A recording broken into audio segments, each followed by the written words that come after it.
नमस्कार, मैं हूं रवि शर्मा। अंडरवर्ल्ड डॉन दाऊद इब्राहिम को पीएम मोदी ने नए साल का खास तोहफा दिया है। तोहफा बर्बादी का।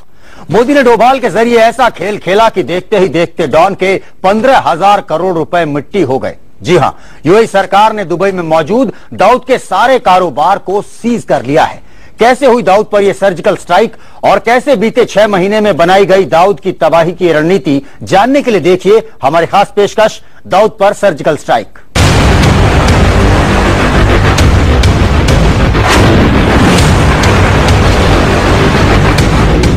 पाक के बाद अब मोदी के रडार पर डॉन।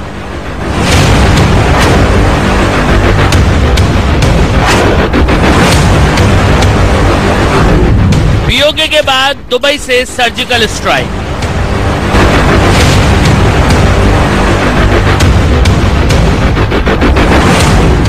मोदी के सर्जिकल स्ट्राइक से दाऊद चित।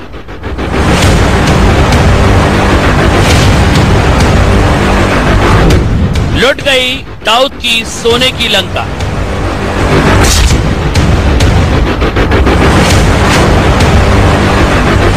क्या प्रॉपर्टी, क्या पैसा, डॉन के हाथ से सब गया।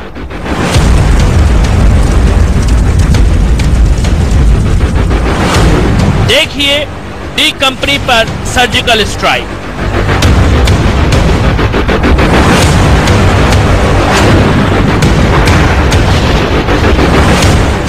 जो काम बड़े से बड़े डॉन न कर पाए, जिसके आतंकी होने का ऐलान कर अमेरिका खामोश हो गया, जिसे पाकिस्तान ने अपनी गोद में बैठाकर रखा, उसी डॉन दाऊद इब्राहिम को जबरदस्त मार पड़ी है। मार भी ऐसी कि दर्द से डॉन चीख भी नहीं सकता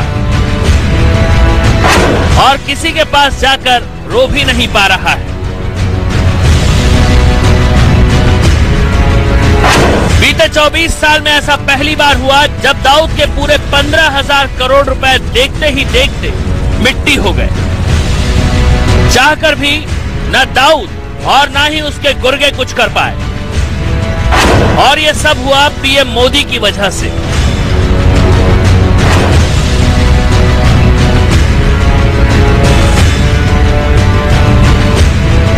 पीएम मोदी ने ऐसा सुपर प्लान बनाया कि बिना सर्जिकल स्ट्राइक किए दाऊद को बर्बाद कर दिया गया। सरकार का पूरा प्लान बाद में बताएंगे, पहले आपको बताते हैं कि कैसे दाऊद 24 घंटे में लुट गया, कैसे उसके होटल, कंपनी, दफ्तर सब पर ताला पड़ गया।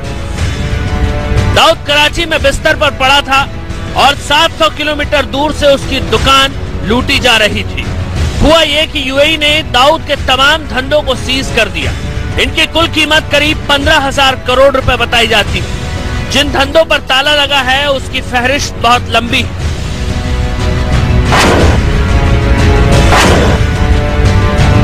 दाऊद गोल्डन बॉक्स नाम की एक कंपनी दुबई में चला रहा था। इस कंपनी के जरिए होटल और रियल एस्टेट के कारोबार में मोटी रकम लगाई गई थी। यूएई सरकार ने जांच में पाया कि गोल्डन बॉक्स नाम की कंपनी में फर्जी इन्वेस्टर के जरिए पैसा डाला गया और इसके लिए हवाला से आए पैसे का इस्तेमाल किया गया, लिहाजा कंपनी को सीज कर दिया गया। गोल्डन बॉक्स के जरिए दुबई में 3 होटल ऑपरेट हो रहे थे।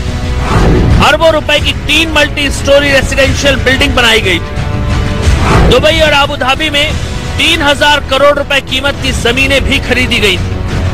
लेकिन अब यूएई सरकार ने इस कंपनी को सीज कर दिया है, यानी बैठे बैठे दाऊद को करोड़ों का फटका लग गया और उसका सारा पैसा किसी काम का नहीं रहा। गोल्डन बॉक्स कंपनी को अनीस इब्राहिम संभाल रहा था, लेकिन एक झटके में सब कुछ दाऊद के हाथ से निकल गया। दुबई में ही दाऊद ने oil company, construction company, video और गारमेंट के धंधे में भी अपना करोड़ों रुपया लगा रखा था, लेकिन सब 24 घंटे में खत्म हो गया।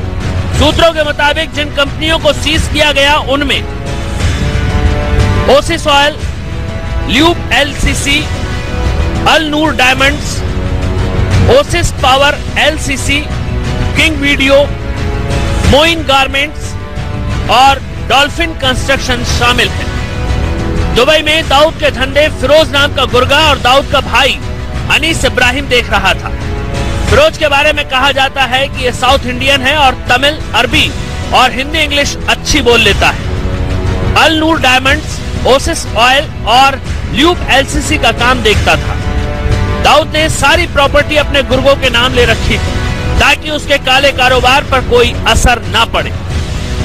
लेकिन पीएम मोदी के प्लान में दाऊद बुरी तरह फंस गया। मनोज अत्तस के साथ वैभव कुमार, इंडिया न्यूज।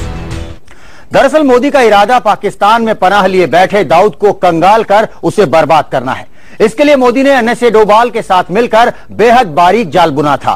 बीते 6 महीने से लगातार मोदी और डोभाल इसी काम में जुटे थे। और तो और दाऊद को यह झटका देने के लिए खुद पीएम मोदी तक को एक बार यूएई जाना पड़ा था।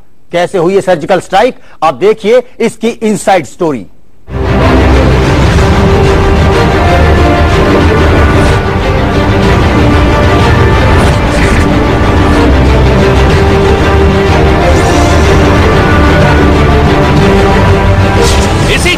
दाऊद जैसे डॉन को हिला डाला। मोदी डोभाल की ऐसी जोड़ी है जिसने अंडरवर्ल्ड में खलबली मचा रखी, क्योंकि दाऊद को कंगाल करने की पीएम मोदी ने जबरदस्त प्लानिंग की थी और डोभाल ने अपनी पूरी ताकत झोंकी।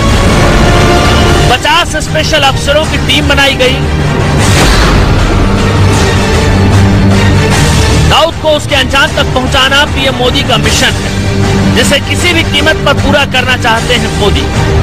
इसी मिशन के तहत 50 स्पेशल अफसरों की टीम बनाई गई। इस टीम में खुफिया एजेंसी के अलावा सीबीआई, रॉ, ईडी और इंटरपोल विंग के काबिल अफसर शामिल थे। दिन रात दाऊद पर नजर रखी गई। उसके हर फोन कॉल को ट्रेस किया गया, जिनसे पता चला कि दाऊद ने दुबई में मोटा पैसा लगा रखा है और ज्यादा पैसा रियल एस्टेट में लगा है। भाई वो 7 मिलियन की ऑफर दे रहा है अपने को। नहीं 7 में तो नहीं, उसको नहीं उसको बोला 8 से कम नहीं देना।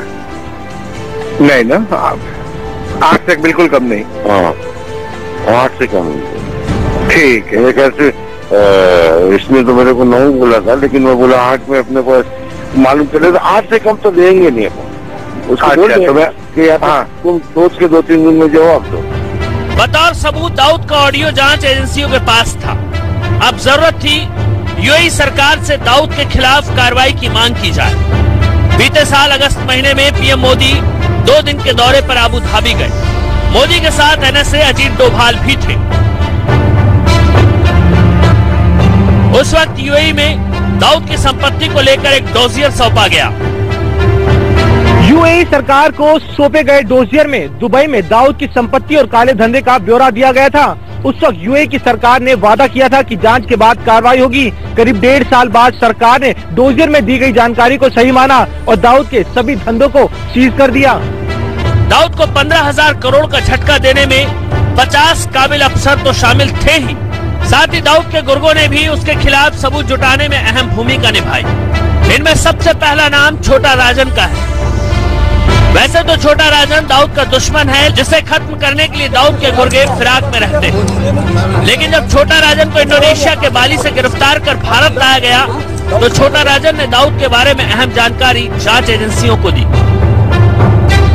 एक वक्त था जब दाऊद और छोटा राजन दोनों साथ मिलकर काम करते थे, लेकिन फिर दोनों के रास्ते अलग हो गए। न सिर्फ दोनों अलग हुए, बल्कि एक दूसरे की जान के दुश्मन भी बन गए। छोटा राजन पर कई हमले हुए, लेकिन वो बच निकला। छोटा राजन से मिली अहम जानकारी के बाद दाऊद पर शिकंजा कसना शुरू हुआ। इसी तरह जेल में बंद अबू सलेम ने भी दाऊद के पत्ते खोल डाले। इसमें दाऊद के गुर्गों के बारे में जानकारी मिली, जिन्हें गिरफ्तार किया गया। इसमें श्याम किशोर और ब्लैक स्कॉर्पियन शामिल था। गोवा पुलिस ने श्याम किशोर को फरवरी 2015 में गिरफ्तार किया था। इसके बाद श्याम ने दाऊद को लेकर कई राज उगले। बताते हैं कि दुबई में कई धंधों के बारे में इसने जांच एजेंसियों को बताया था। श्याम किशोर दाऊद इब्राहिम का शार्प शूटर था। दाऊद के साथ 20 साल से वो जुड़ा हुआ था। गोवा में 8 साल से छिपकर रह रहा था श्याम। दाऊद के लिए 18 वारदातों को उसने अंजाम दिया। श्याम को गोवा के गरिका पट्टी से गिरफ्तार किया गया, जिन्हें इशारा कर दाऊद पाकिस्तान में बैठकर वारदात करवा रहा था। जब वही कानून के शिकंजों में आए तो दाऊद की जमीन धंसने लगी और उसका काला साम्राज्य ठहरने में ज्यादा वक्त नहीं लगा।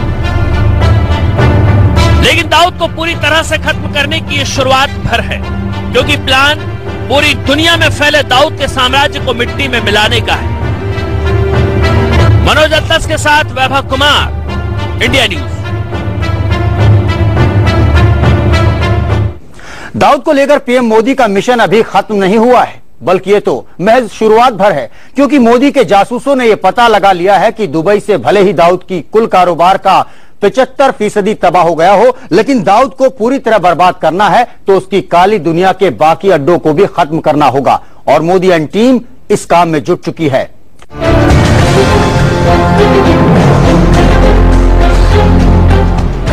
खुफिया एजेंसियों की रिपोर्ट के मुताबिक दाऊद ने अपना काला कारोबार दुनिया में फैला रखा है और 10 से ज्यादा देशों में उसकी 50 संपत्तियों का ब्यौरा सुरक्षा एजेंसियों ने तैयार किया है।